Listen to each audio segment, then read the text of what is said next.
Good afternoon, everyone. I make the time 3 o'clock. It's close to 3 o'clock. I'd like to welcome everyone here to our January 16th, 2018 council meeting, and probably seems a little unusual starting at 3 o'clock, but we'll get on with business here. Same housekeeping. We are televised. We are web streamed. Make sure if you have a cell phone, I would ask if you can put it in silence mode. That would certainly be appreciated.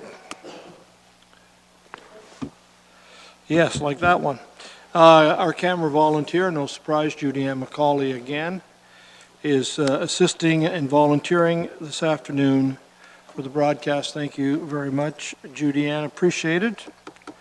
And just a reminder that our next council meeting is not next Tuesday, our committee meeting, as we are starting budget deliberations 1 week tomorrow for 3 days that are set aside, but we will be back for a council meeting on Tuesday, January the 30th, I believe is the correct date.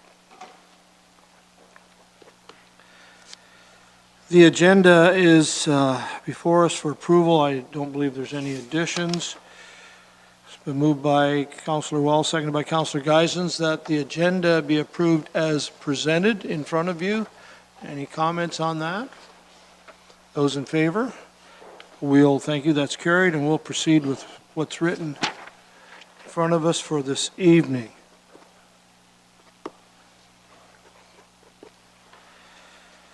Disclosure of pecuniary interest. Any disclosures to declare at this time on tonight's agenda? Seeing none, I'm going to go right to item 5, which is deputations.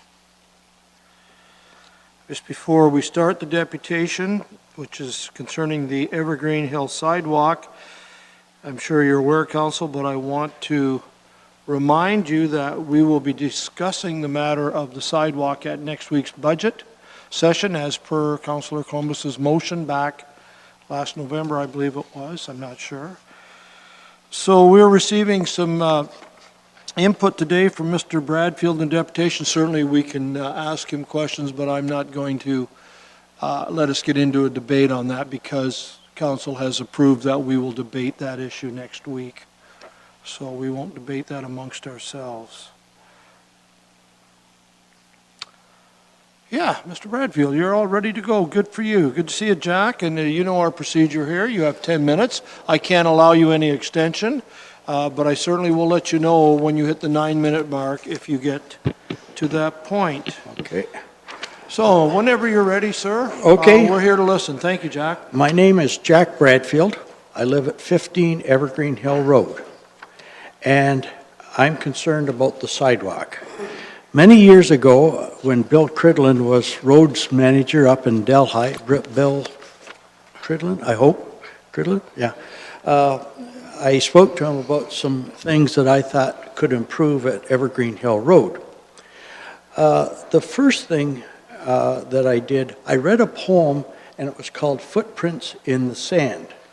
And since we're not in Port Dover or Long Point, so the best sand that we've got is the snow that's on Evergreen Hill Road. So I started to count the pedestrian footprints, and I found that quite often there was only one set of footprints in the snow. And I thought to myself, well, these kids are going to Holy Trinity School. They must be very well blessed. But anyways, going on with the problem, as kids go to school or come down from school, I've noticed that the school buses enter from the east or from Norfolk Street going up Evergreen Hill Road to the to Holy Trinity. My suggestion would be if you contacted, I believe there are 3 school bus companies, to enter from Hillcrest and enter from the west, you would avoid the traffic jam at Norfolk Street and also Queen Street. So if the school buses are either coming from down Queen and turning right onto Evergreen, you're avoiding the area between Elm and Norfolk Street, where this sidewalk may or may not be proposed. The second major problem is that the parents that are dropping off and picking their kids up, quite often they come down Norfolk Street, turn right, and zoom past up Queen Street, and then they park right in front of Holy Trinity. They park on both sides of the street, and the kids that are coming out of the school are running between the parked cars.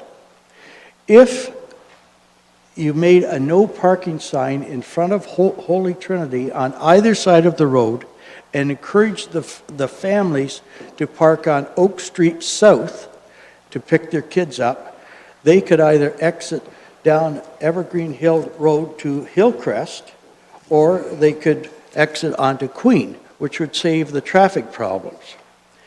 The third suggestion that I would like to make is I have been a pedestrian on Evergreen Hill Road, and at times I get very nervous when the bigger trucks pass me by, especially the ones with the snowplows on the front.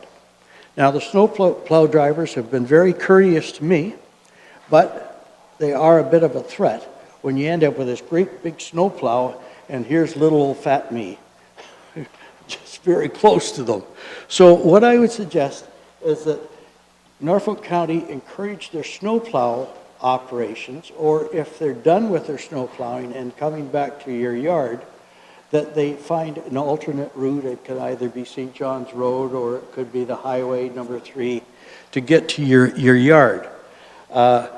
Also, the pickup trucks that all seem about the same, or leave about the same time as the kids are going to school, roughly around 8:30 to 9 o'clock, that the pickup trucks who are have the Norfolk County employees in them scoot past going on their way. Well, we could avoid that by asking them to use number 3 highway, and thus removing some of the supposed dangers that are on Evergreen Hill Road, because this only adds to the traffic count.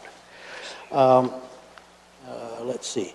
Now, the next thing is you have a little trackless vehicle that plows the snow past the fairgrounds and exits and goes down towards Holy Trinity.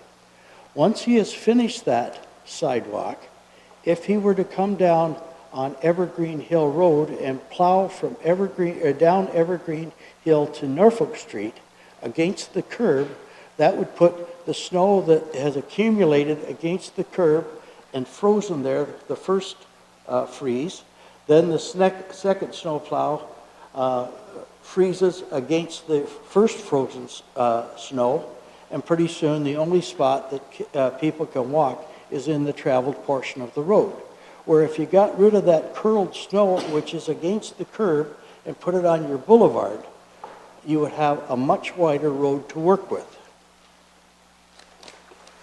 I'm getting long-winded here, aren't I? Okay, the other one that I would like to suggest is to change the street light at the mailbox. Recently, I put in these mailboxes adjacent to the road, and there's no street light in that section. So if you're parking your car, you've got a hydro station right there. Put the street light over where it's going to do the most good. So you can talk to... Now, this is one problem I personally have had, and that I have problems with the skateboarders. The skateboarders are great. They go to the skate park, and on the way home, they decide, well, we'll scoot down Evergreen Hill Road on the north side of the road, and there's a bush right next to my property, which is Landon's, or Bennett's, I guess, and pretty soon they're on right in where you're attempting to get onto Evergreen. So I would post a no skateboard sign at the head of Evergreen, or you can write a letter to Holy Trinity and say, oh, come on, guys, let's help us out. Let's all cooperate. So, and then the last thing, if you're not interested in having the school buses come from the west, you might consider staging the school buses like they do at the airports. This plane is ready to go now, so he'll come up to a staging site at this interval, he can leave. At the next interval, another one can leave. That way you don't have 12 or 14 school buses all lined up on Evergreen Hill, wondering where they're going to go. So having said that, all you have to do is take my deputation under advisement. These are my views. You don't have to vote on it, don't have to do nothing. When I'm walking, I do wear a reflective patch, and it certainly helped me because people like the patch and they seem to go around me. So that's all I have to say. So I don't think it's really necessary to change your sidewalk at this particular time, but sometime in the future you may want to look after that one. Evergreen Hill Road is not in the good condition that it's in. I looked at Basil Street and I think that could have a little bit of attention too, or need some attention. Okay, thank you. Thank you. There may be a question or two, Mr. Bradfield, if you don't mind. Go ahead, Pete. We'll start with Councillor Black and Councillor Brunton, please. Okay. It's all right, Mr. Mayor. Mr. Bradfield just gave me permission, so thank you very much. Through you to Jack, you've got a lot of really good points there. Have you given a copy to the clerk, or will you give a copy to the clerk? I can do. But Okay, yeah, that would be appreciated because, staff can figure out those things a lot better than we can around the table. Okay, it's all on video, so if they want to see the video, Thank you. that'll save my shorthand, but that's okay. Thank you. Councillor Brunton, please. Thank you, Mayor Luke, and thanks, Jack, Yeah. showing up here today. It's been quite an issue with Yeah. us, but question I have, a few years back, I remember we had to widen at the very intersection for the couple of turning lanes and the Yes. lights and all that. Yeah. Where your house is located, do you know how much boulevard you have? Like where your property line is to the curb? I probably have 25 feet or better. That much still? Yeah. Because does the Yeah. transition start there, the taper? Yeah, the transition starts at my boundary line, and at the east side of my boundary line is probably 16 feet, but at the other side, it's probably 25 feet. So there's a slight curve in the curbing. I don't And think it'd be 25 feet. Yeah, but I I'm just guessing. Yeah. I'm supposed to talk in meters, aren't I? no, Oh, no. No, I just wondered, but there's ample room there if a sidewalk was put in. There's ample county property. on both sides of the road there is. Yeah. Yeah, Okay, okay. thank you. Any further questions? Councillor Oliver? Mr. Mayor, Jack, just at the beginning of your deputation, you made a little joke about footprints in the snow. Yes. As a neighbor along that street, and I realize this would just be sort of your anecdotal answer to my question, but Yes. are there many students that in the morning and in the afternoon make that trek down to Norfolk Street along Evergreen all the way to the stoplight in order to go home? Yeah. How many would you say are there using it on a good day when the weather's not bad? Okay. From Elm Street to Norfolk Street, we are mostly retired people. So there are very few people that transit to Norfolk Street from Elm.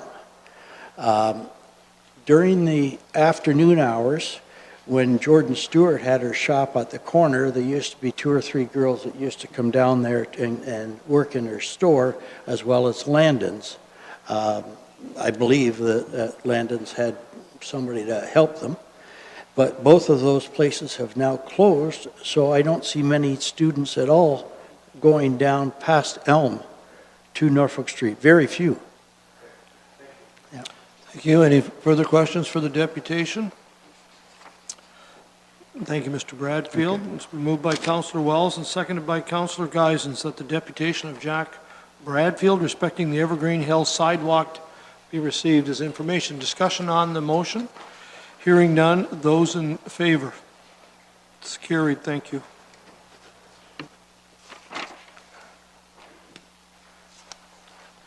Moving on in our agenda, we have one item under the public meeting, public hearing that we will move to now. I am on page 7 of the agenda.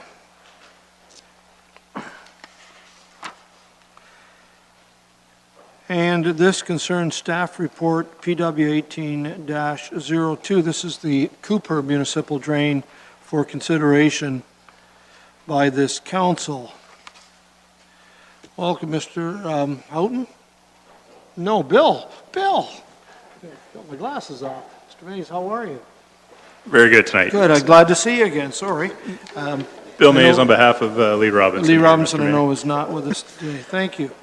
So in front of you, you have the Cooper Drain Municipal Report for the reassessment of the Cooper Drain, which is an existing municipal drain in the mid to northern part of the city of Norfolk.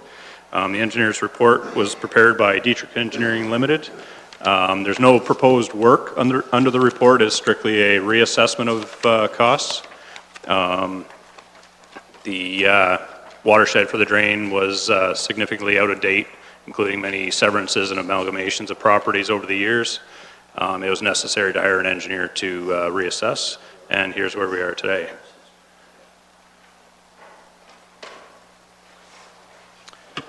Thank you. Are there any questions from members of council? Councillor Black, to staff, please. Well, just sort of a general question. Just looking at the map, Bill, I don't know if I've seen a drain as large as this one. It seems to cover most of Townsend Township, or quite a large portion of it anyway. Is this one of the larger drains that we have in Norfolk County? There's 2 or 3 watersheds in that area that are about similar size. I think because of the topography in the area and the landscape, this one itself is about 3,000 acres, 1,200 hectares. There's 2 or 3 other watersheds that are similar size in that area. But Okay, thank you. Councillor Oliver, please. Mr. Mayor, Bill, what would be the trigger to require a new engineering report to do the reassessment? If staff have determined that the assessments are unfair to landowners, in this case, the old report, the benefit assessment to the landowners, where the drain is actually on their property, historically was in the range of 75% to those landowners. There was probably about 400 or 500 acres that we knew drained into the drain that wasn't within the watershed and didn't receive assessments, and there are many residential lots. So just kind of a cost-benefit analysis that we do in-house to determine whether we need to hire an engineer to do this extent of work. Thank you. Further questions? Councillor Brunton, please. Thank you, Mayor Luke, through you to Bill. Bill, I was looking at the report and I wonder how old, when was this initiated to redo the drain? Can you give me an approximate time? Off the top of my head, I believe it was around 2010 when the engineer was hired initially. It was, reassessment reports tend to get lower priority than ones where the property owners are getting flooded or the drain needs to be reconsidered itself. This engineer's been quite busy with several other jobs in Norfolk County, so we finally put a push on. I had a couple landowners here giving me a push to get this thing done. So Dingle Creek was one of them, I guess, eh? you are correct. Yeah. I guess, I know we had them here a couple weeks ago, and just a kind of a general question, like, are you having trouble, like this is 7 or 8 years old since he started this then, eh? Since you engaged Dietrich? Yes, we had a couple years where we didn't get much engineering done at all. We're in the middle of giving as much of a push as we can to these engineers to keep working on our projects. The number of engineering firms in the province that do municipal drains is dwindling, and the age of some of the engineers doing the reports are climbing, so it's not getting any better, but there's a push from the drainage engineer field to try and get more engineers enticed into doing drains. Okay, and I guess that's kind of an ongoing problem. The other question I have is on page 14, and I assume when I looked at this, and I'm not, I guess I'll use the word water under the bridge or water down the drain, but it's expensive for just a reassessment. But when I looked at the cost, at the bottom there, says the aerial survey, and I assume that means for $10,500 that's what, does that stand for unmanned aerial vehicle? Is that how he did the aerial photograph? The engineer, along with the K Smart Associates, we did a drone survey of a big swath from basically Villanova up to Angling Road, and the cost of that project was shared among 5 different drainage projects that are all in the works. The engineer was having difficulty deciphering the watershed boundaries in between the 2 or 3 watersheds. 2 or 3 of the adjacent watersheds on this one were already redefined a few years back under other engineers' reports. So it was a drone survey that included LiDAR for sub-millimeter accuracy on the landscapes. So I guess that's my question. That 10,500 in this report is only a portion of that aerial photograph?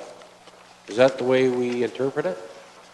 Yes, and that's what it was. The engineers decided to split the cost based on acreage that was, the total acreage that was flown.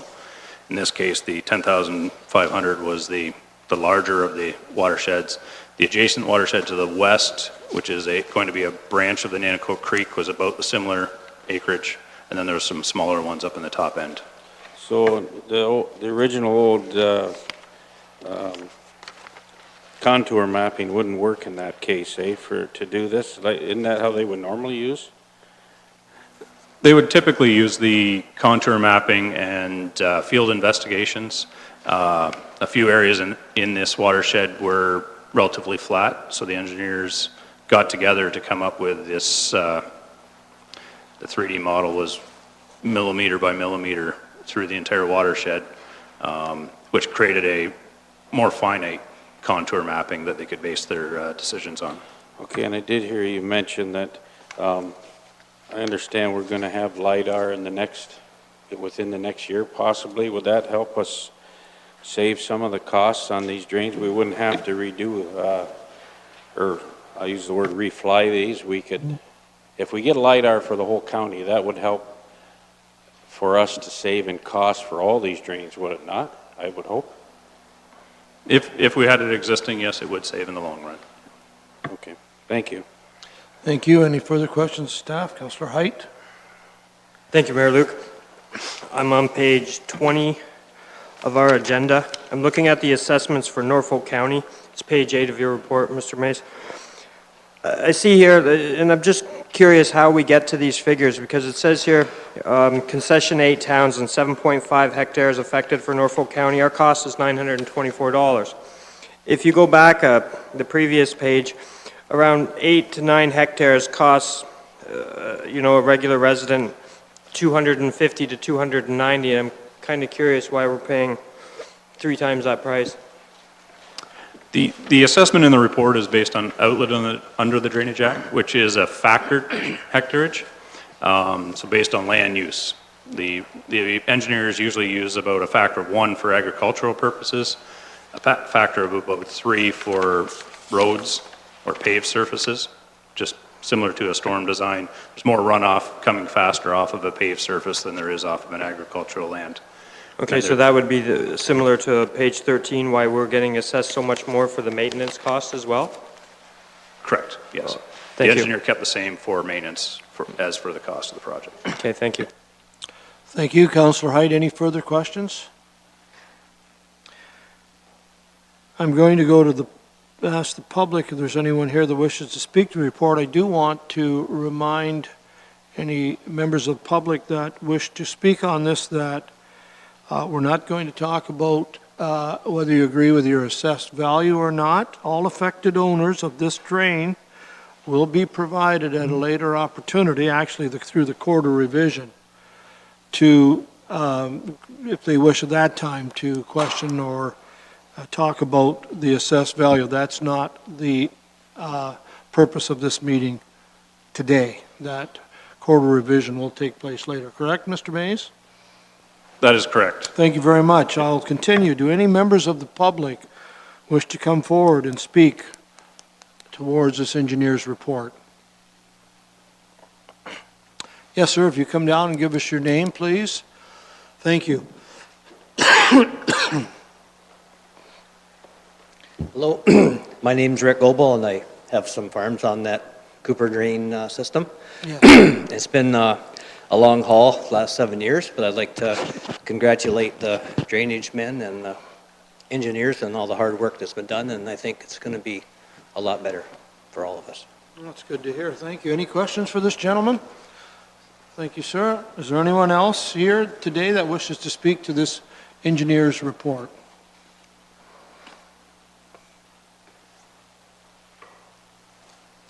I hear no one else. Any questions from council at this point? I found a comment from me that interesting. I think there's about 150 different names on that, as you know, 4 pages, and ranging from 7 cents. Mr. Mason, I'm going to send you to collect the 7 cents, all the way up to, I think, 1,500 and change. So it's quite an interesting project. Affects an awful lot of properties, so I think a lot of work's been done here. Thank you. Anything further you wish to add, Mr. Mays? Nothing further. Thank you. Yes, sorry, Councilor Oliver, absolutely. You just put a thought in all of our heads, and we all notice those tiny, tiny little assessments. I'm just curious, in a scenario like that, will staff round it up or round it down? In which case, if you round it down, clearly you're not going to send an invoice for 7 cents on any drain. So, Mr. Cripps? Go ahead. Generally, as a corporation, we won't, we use the de minimis principle for $2 or less.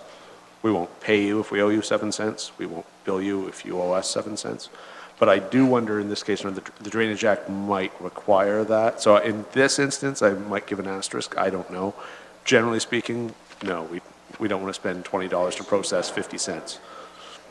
Anything to add to that, Bill? Through you, Mr. Mayor, we're working with our treasurer to adjust the policies on billing drains.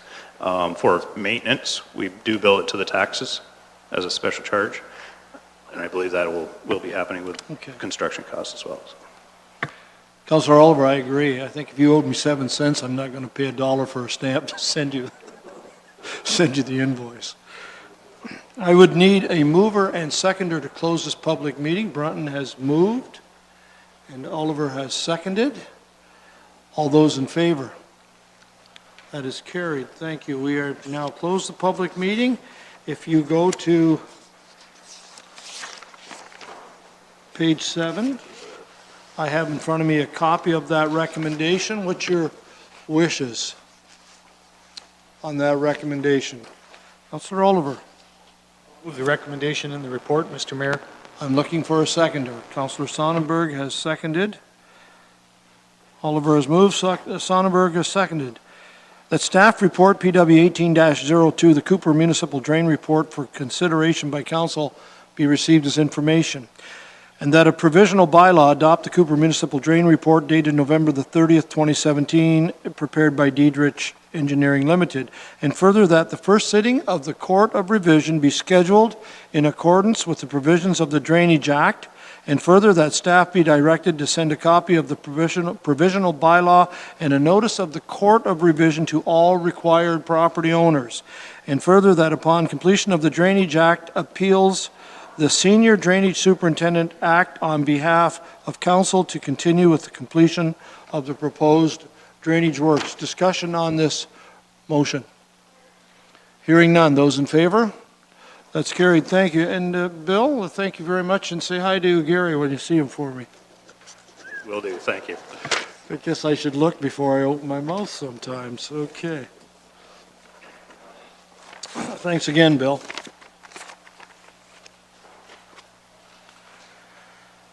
Item number 7, as you can see, is not there. The adoption correction of our last council meeting was December the 9th, I believe. Sounds right. These are not included in the package, and rather than put them on as an addition, we felt it best just to leave until January the 30th, where we would do those minutes and these minutes. No council member asked a motion to be pulled, so rather than add it, we just leave it and put it on the 30th. Communications, there is one item on page 35.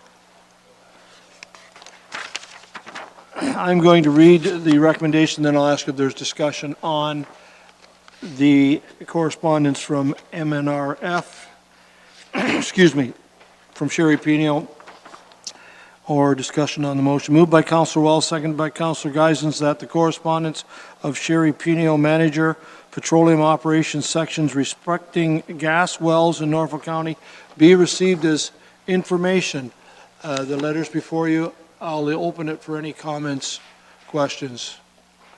I think it's pretty self-explanatory. Councilor Wells, please. Very much, Mr. Mayor. Just for my own information, the very last sentence when it says that the ministry has spent $700,000, is that correct, to help these abandoned wells? Did I read that correctly?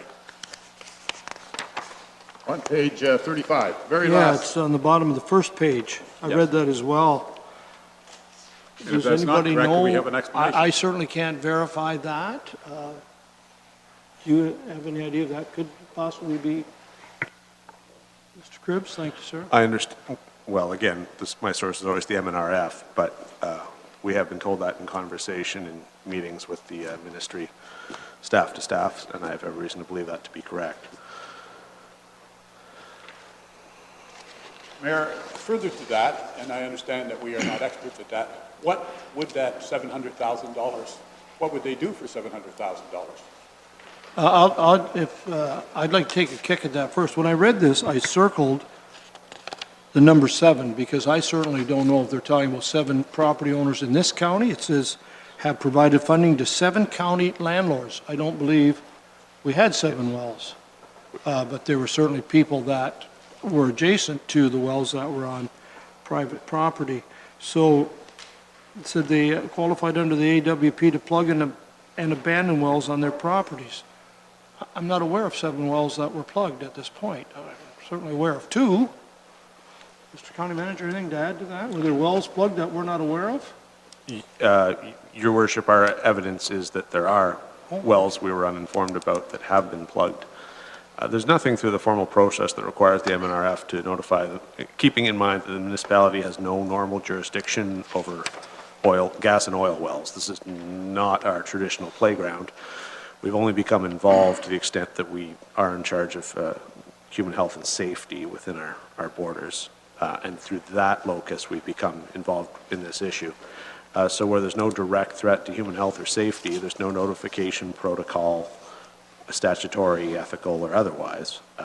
And we are informed and verily believe that the MNRF has, in fact, to qualify for this funding, a well has to be abandoned, which means at some point in the past it was plugged. There's no commercial operator with a valid commercial license for the well, and the program will only plug a well once. Thereafter, in the future, it's on the landowner. So, granted, the source of information is from the MNRF itself, but the MNRF tells us that they have in fact done 7 in the area in the past year or so, and this is reiterating that position, albeit in writing. So we believe that to be correct. And then the prices range enormously from capping simple wells that are on the surface where you can see the infrastructure and minor leaks with a few $1,000s to 6 figures. And in theory, if you have a big enough leak, it could hit 7. So the prices vary enormously, which is how you get to that. It's not 100,000 per, it's all over the map. Councilor Wells? My only concern on that, Mr. Mayor, is if you happen to own one of these properties and you had nothing to do with it, and all of a sudden you have a well on your property that starts to leak, that's a pretty serious cost that you might have to incur, and especially after having listened to the county manager suggest that if they've done it once, they're not doing it again. It's the landowner's responsibility. And I don't know when you buy property whether that's identified that you have an abandoned gas well or not. But this is a pretty serious issue for some of the residents in our community. That's the only comment I wish to make. And while I'm up on my feet, I will also say I was very pleased to see that the ministry is spending that kind of money to help our residents. $700,000 is more than chump change. Thank you, Mr. Mayor. That is correct. Councillor Geisens and then Broughton.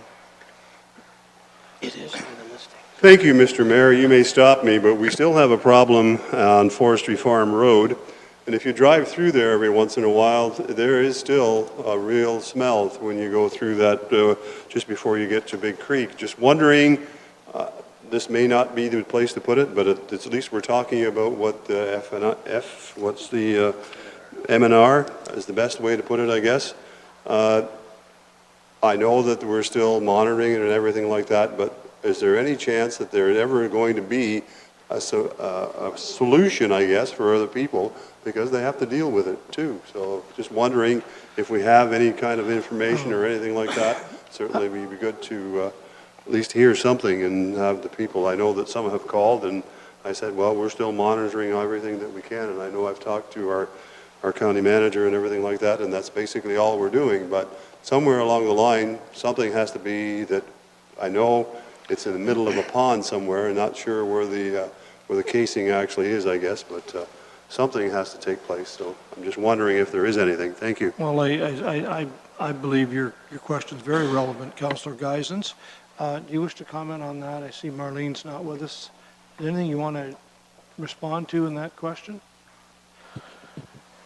My item for other business can come now, because it's an appropriate answer to your inquiry, Councillor, which is to say on Monday, Ms. Marlene Miranda, myself, and His Worship have secured a meeting with Minister McGarry, the Minister for the Ministry of Natural Resources and Forestry, at the Roma Conference. That is specifically the item of discussion with the Minister. We hope that to be a fruitful meeting. Time will tell. So there'll be a further update at some point in time in the future. So we are actively working on that, and in fact, the province is prepared to have dialogue with us at its highest level. So that's happening Monday morning, in fact. Beyond that, I can tell you that we have staff from fire who are out there monitoring multiple times a week. At the moment, we have no readings at roadside that indicate any danger whatsoever to human health. Zeros and near zeros, negligible readings. So that's also positive news. As for the ultimate and long-term solution, that has yet to be determined. The parties continue to monitor. We continue to provide work on the issue, and anything else is premature at this time. It's not forgotten. We are putting an ongoing effort, and we do have a meeting with the province on Monday. Thank you. Thank you. Councillor Broughton? Yes, Mayor Luke, thank you. So I'm clear. I thought we plugged two well, we didn't plug them, but there were two wells that we dealt with. Am I correct on that? When I read the 7. There were two wells that resulted in the emergency, that were leaking, that resulted in the emergency evacuations back in August and September of last calendar year. Right.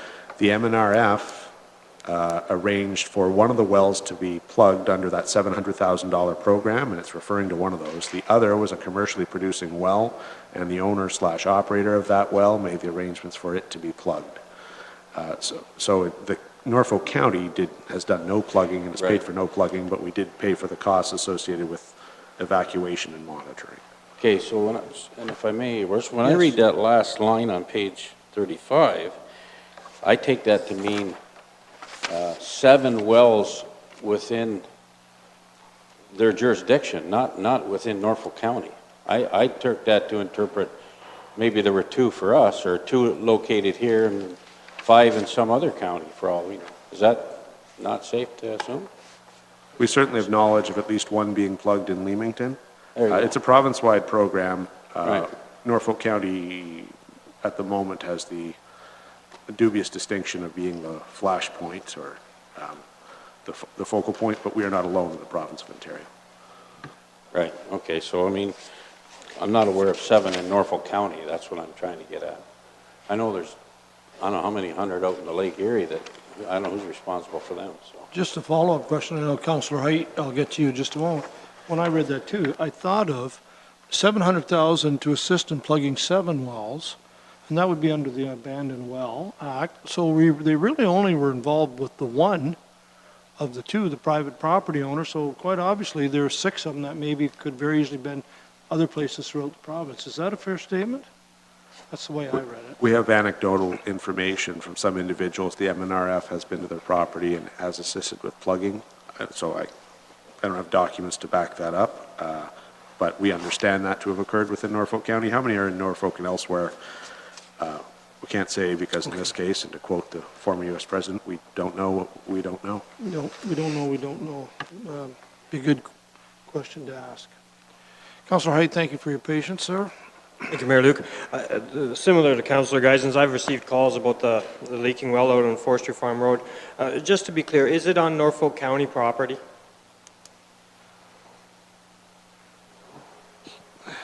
As best we can determine, the answer to that is yes. With respect to, we keep using the word well as shorthand.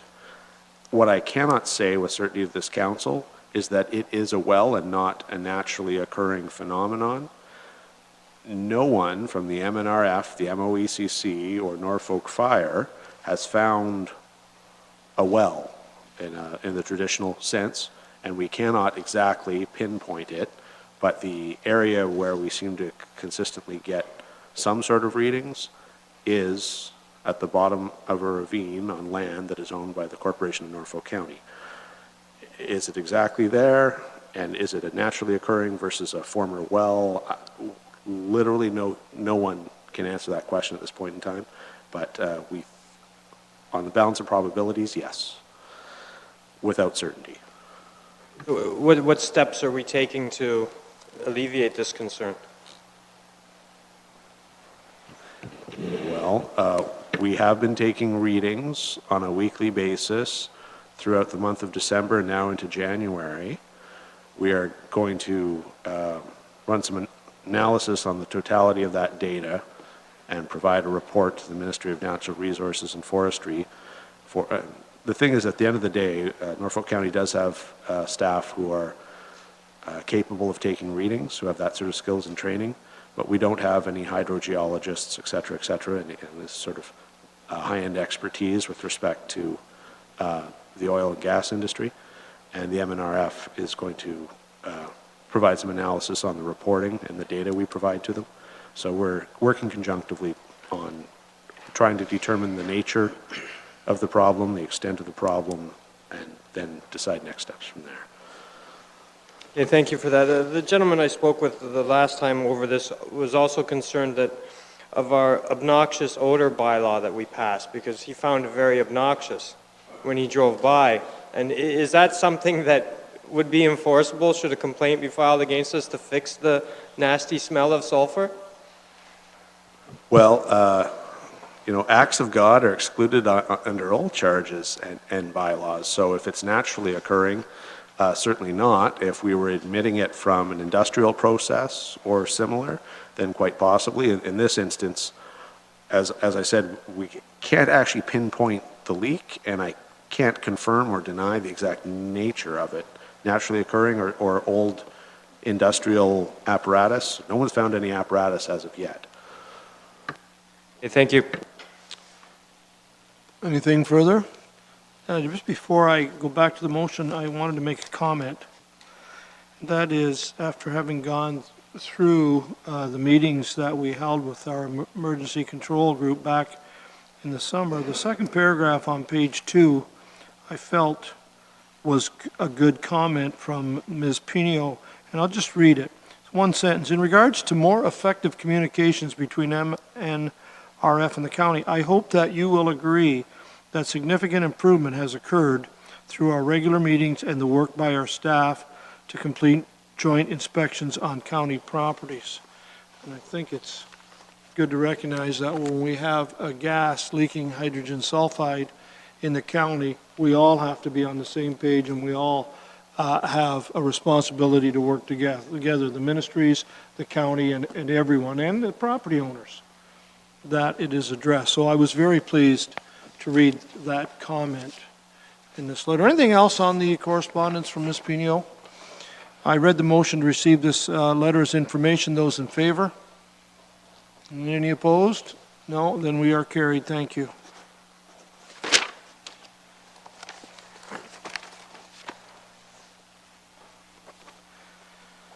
Let's go to page 37, please. These are reports of committees.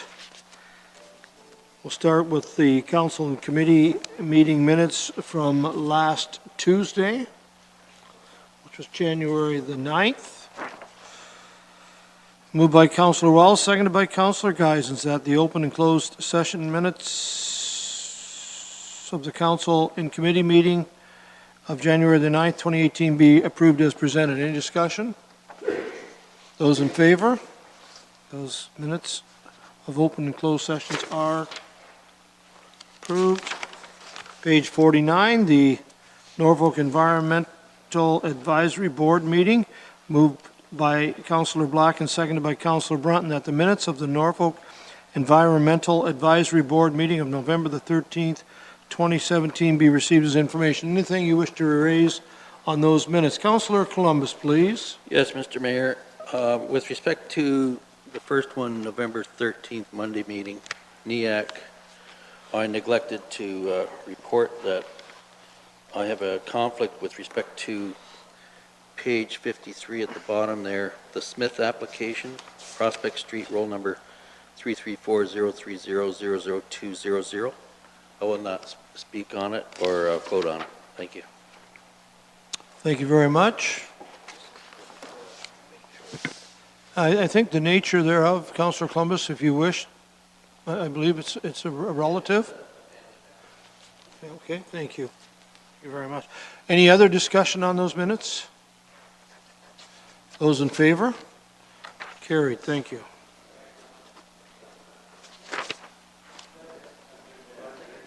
That's an interesting way to get a stretch.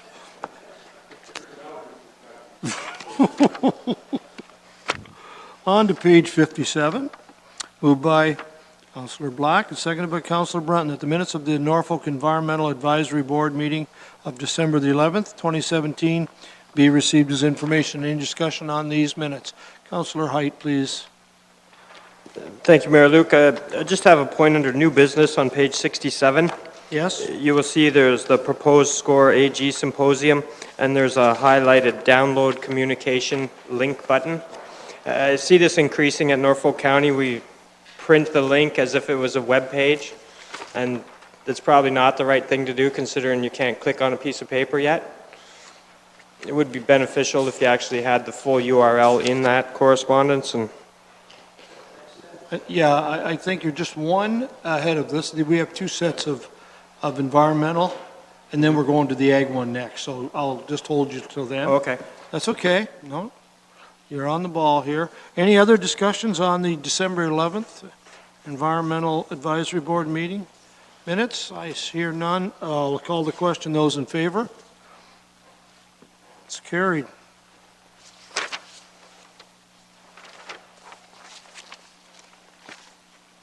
Now we're on the Norfolk County Agriculture Advisory Board minutes, December 14th, 2017, moved by Councillor Black, seconded by Councillor Brunton, that the minutes of the Norfolk County Agricultural Advisory Board meeting of December 14th, 2017 be received as information. Councillor Hyde, I think you're on page 67. Thank you, sir. I'm moving right along, Mr. Mayor. It's page 66. There's another one there as well. Well, you take them in any order you like. On the follow-up, that's the problem when you cut and paste HTML without full URLs. It makes it impossible for people to follow. Anything further? All those in favor? Received as information, and that is carried. Thank you.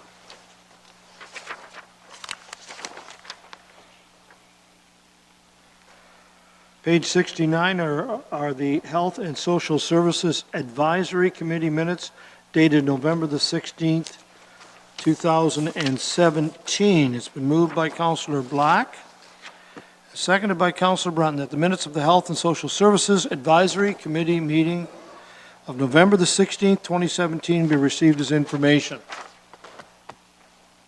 Discussion? Those in favor? Carried.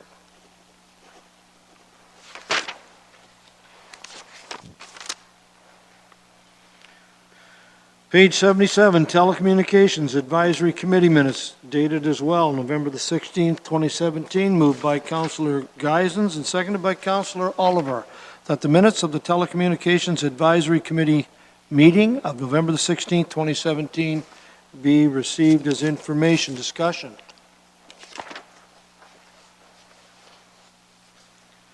Those in favor? Advisory Committee members are doing a good job by the looks of it. And finally, on page 81, moved by Councillor Black and seconded by Councillor Oliver, that the minutes of the Norfolk County Accessibility Advisory Meeting of November the 21st, 2017 be received as information. Anything here you wish to discuss? I hear no discussion. I will call the question. Those in favor? That is carried. Thank you. That should bring us, for the most part, into 2018. Housekeeping there to get caught up on.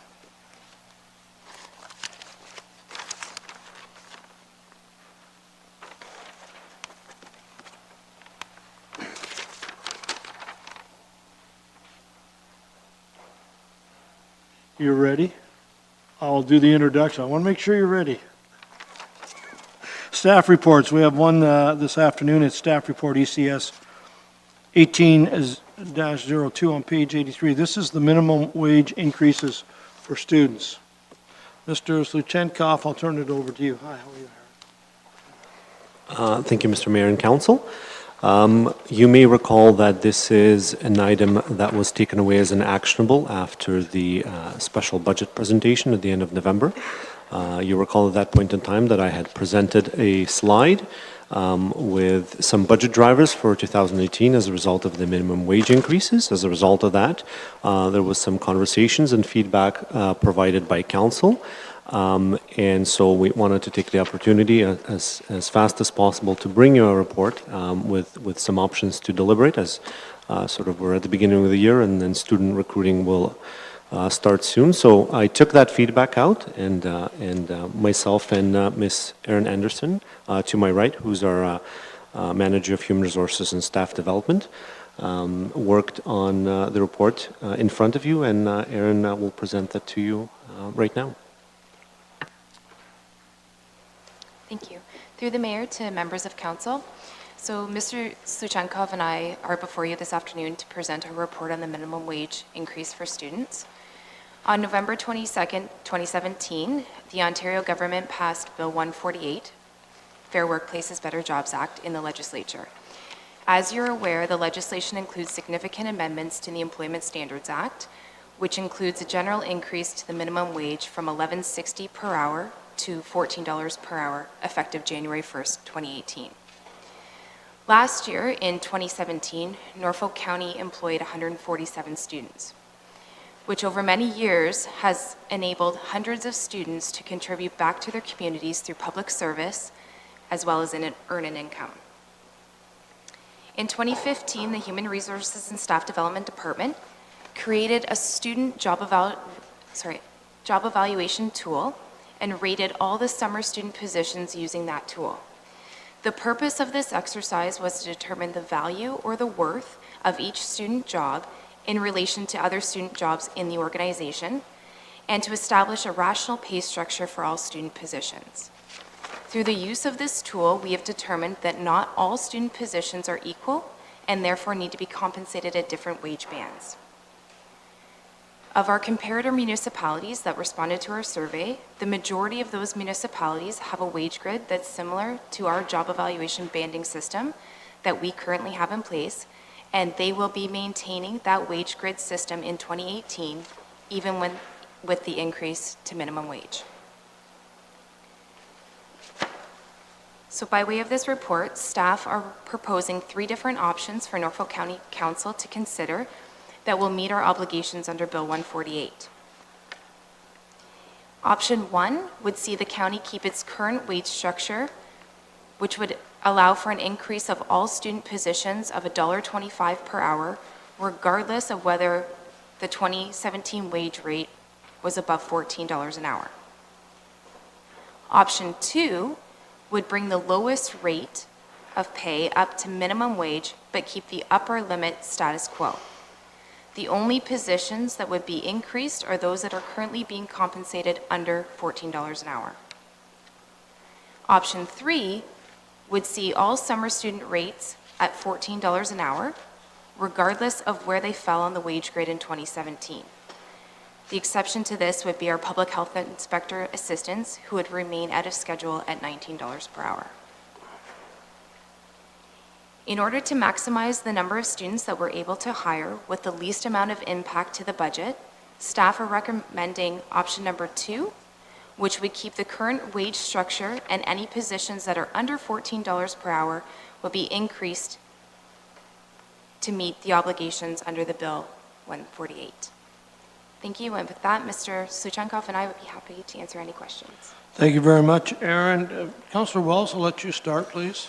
Thank you very much, Mr. Mayor. Mr. Mayor, I don't really have a question, but I would like to make a comment on this report. Please First do. of all, I want to thank you very much for the report. I thought it was an excellent report, by the way. And I guess I was surprised, Mr. Mayor, when I read the report about 147 students. That's a lot of students. I don't think most of us realize how many students we hire.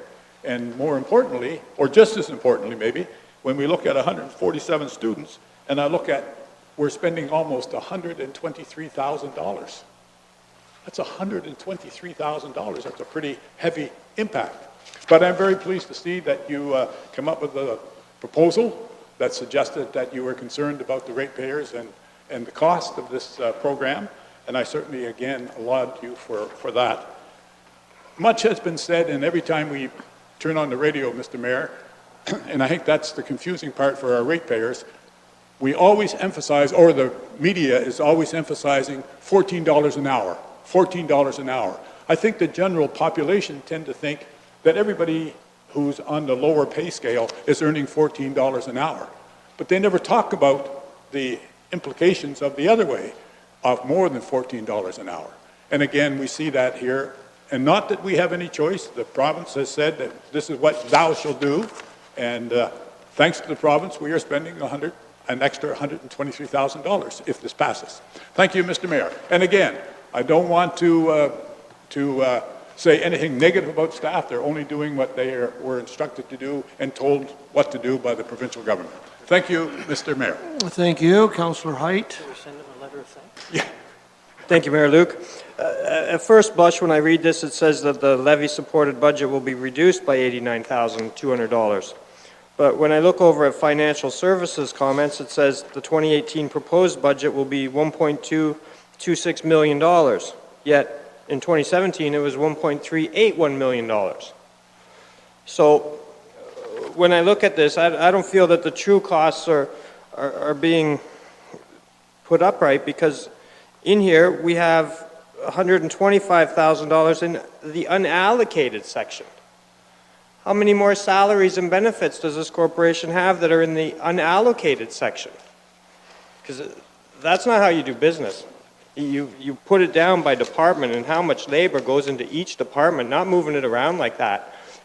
If you can't hit your budget at 1.38 and you're looking at what a big wage increase, how are you ever going to come under that? Mr. Treasurer, if you would. Johnson, please. Yes, through you, Mr. Mayor, to Councillor Height. You had a couple items in there, and I'm going to try to address them one at a time. Under the unallocated section, there is a credit that we build in there for gapping dollars. So every year, and we've done an analysis every other year with vacancies and so on and so forth, or people starting at a lower grid than someone who recently retires, we calculated that to be about $225,000 as a credit. So we wanted to put that in the budget to give the taxpayers the benefit of the gapping dollars. And the best way we could do that is to